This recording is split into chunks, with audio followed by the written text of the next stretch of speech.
your sleep moderator.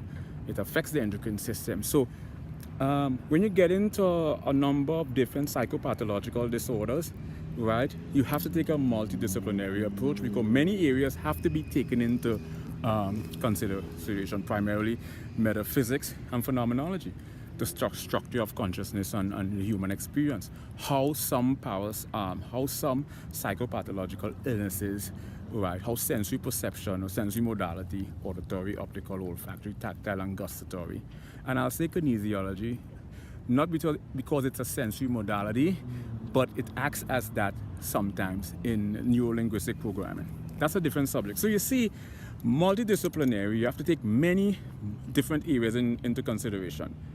You know, a fascinating phenomenon outside the realm of scientific inquiry is the whole mind branch of philosophy that deals with mind and matter, substance and attributes.